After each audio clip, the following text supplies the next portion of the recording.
নিঃস্ব অবস্থায় কি দোয়া করতে পারেন একজন মানুষ, এই দোয়াটা শিখে নেন, ইনশাআল্লাহ আপনার জীবনের সমস্ত সংকট কেটে যাবে। আমি নিজেও ওই দোয়াটা বেশি বেশি করার চেষ্টা করি।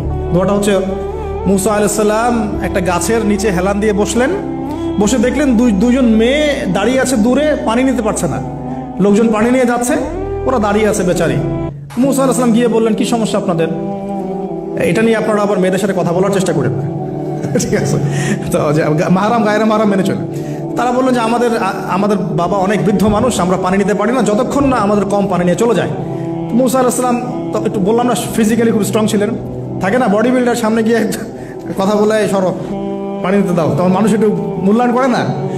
তো মুসা আলাইহিস সালাম এভাবে পানি নিয়ে দিলেন এবং বাছুরদেরকে পানি পান করালেন, করিয়ে গাছের নিচে এসে বসে আছেন।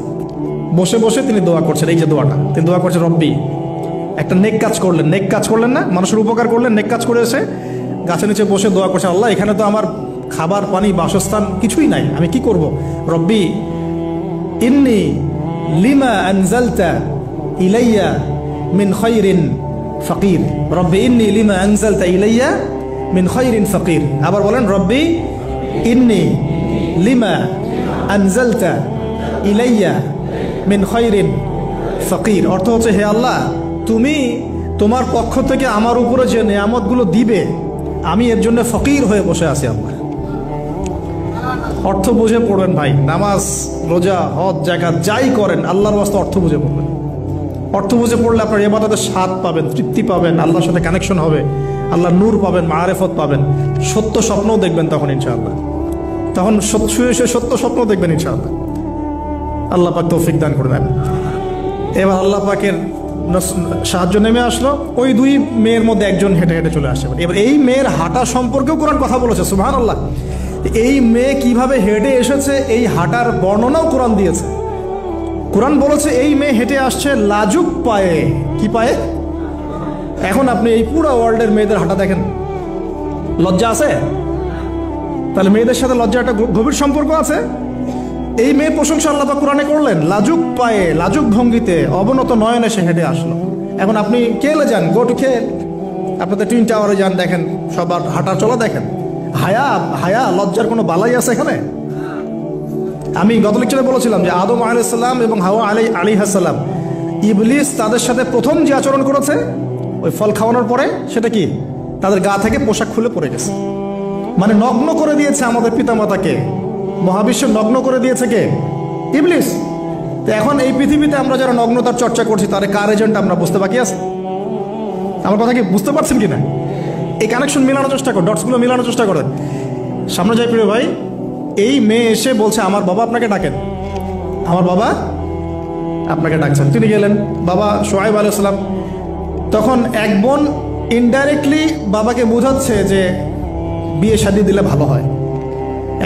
এক বোন বলছে যে আপনি তো তাকে পুরস্কৃত করতে চাচ্ছেন, তাহলে এরকম কওয়িউন আমিন একজন মানুষকে সবচেয়ে ভালোভাবে পুরস্কৃত করা যায় তার যথাযোগ্য প্রতিদান দেওয়ার মধ্য দিয়ে। তো মেয়ের ইশারা বাবা বুঝেছেন, তিনি নিজের এক মেয়ের সাথে মুসা আলাইহিস সালাম বিয়ে দিলেন, সুবহানাল্লাহ। তবে শর্ত দিলেন, দেনমোহর কি? মোহর তো নাই। মোহর কি এবার? মোহর হচ্ছে 8 বছর তোমাকে আমার ফার্মে কাজ করতে হবে। এটা আগেকার একটা স্টাইল ছিল, সুন্নাহ। এটা এখন নাই, যদিও আগে এরকম ছিল যে দেনমোহর দেওয়ার জন্য এই একটা পদ্ধতি ছিল। যেমন ইয়াকুব আলাইহিস সালামের ক্ষেত্রেও এরকম 7 বছরের কথা আসছে, তিনি 7 বছর তার শ্বশুরের ফার্মে কাজ করেছেন। এটা নতুন ছিল না ওই সময়, এটা কমন ছিল। এখন যেমন আমাদের দেশে কমন 10 লাখ টাকা মোহর হবে, 10,000 টাকা দিব, বাকিটা সব বাকি, তাই না? তো এরকম আর কি কমন কিছু বিষয় থাকে আর কি। আস্তাগফিরুল্লাহ, মাফ করো। বলবে বাসরাতে, বলবে আমাকে মাফ করে দাও। শুরুতেই নিজের গায়রথহীনতার পরিচয় দিল। আবার এদিকে শ্বশুরের কাছে মাশাল্লাহ মোটা অঙ্কের ডোনেশন নিতে চাচ্ছে, যৌতুক। বিয়ে আমাদের ওখানে মাশাল্লাহ মানে কেনা বেচা, মেয়ে বিক্রি করতেছে আর ছেলে কিনতেছে। এবার 8 বছর পূর্ণ করা হলো, তিনি আরো 2 বছর 10 বছর পূর্ণ করলেন।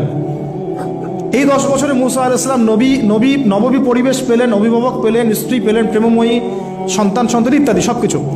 এবার আল্লাহ রাব্বুল আলামিন তাকে মিশরের দিকে যাওয়ার যে সময়টা এখন হয়ে গেছে, 10 বছর হয়ে গেছে, মিশরে যেতে হবে। যাওয়ার পথে স্ত্রীর প্রসব বেদনা উঠেছে।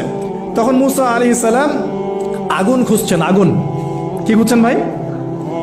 আগুন খুঁজতে তুর পাহাড়ের ওখানে গিয়ে দেখছেন যে আগুন গাছে জ্বলছে। সবুজ পাতার উপরে আগুন, তিনি অবাক।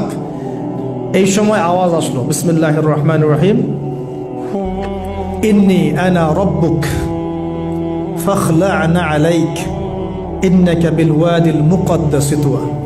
মুসা, ইন্নানি আনা আল্লাহ লা ইলাহা ইল্লা আনা ফা'বুদনি ওয়া আকিমিস সালাতা লিযিকরি। মানে এখানে অনেকগুলো কথা আছে, সূরা তাহার মধ্যে আছে। আওয়াজ চতুর্দিক থেকে ভেসে আসলো, মহান আল্লাহ রব্বুল আলামিন তার শান অনুযায়ী, তার ইজ্জত অনুযায়ী তিনি যেভাবে কথা বলেন সেভাবে মুসা আলাইহিস সালামের সাথে কথা বললেন। আল্লাহু আকবার। বললেন, ইয়া মুসা, হে মুসা, ইন্নানি আনা আল্লাহ, নিশ্চয়ই আমি আল্লাহ, লা ইলাহা ইল্লা আনা, আমি ছাড়া কোনো ইলাহ নাই, ফা'বুদনি, তুমি আমার ইবাদত করো, ওয়া আকিমিস সালাতা লিযিকরি, আমার ইবাদতের জন্য সালাত কায়েম করো, আমার জিকিরের জন্য সালাত কায়েম করো, আমার স্মরণের জন্য সালাত কায়েম করো। ফাখলা'না আলাইক, তোমার জুতা খুলে ফেলো, ইন্নাকা বিল ওয়াদিল মুকদ্দাস তুয়া, তুমি তুয়া উপত্যকায় আছো, পবিত্র তুয়া উপত্যকায় আছো। আদব শেখানো হলো, এভাবে অনেক কথোপকথন হলো। নবী মুসা আলাইহিস সালাম ভয় পেয়ে গেলেন।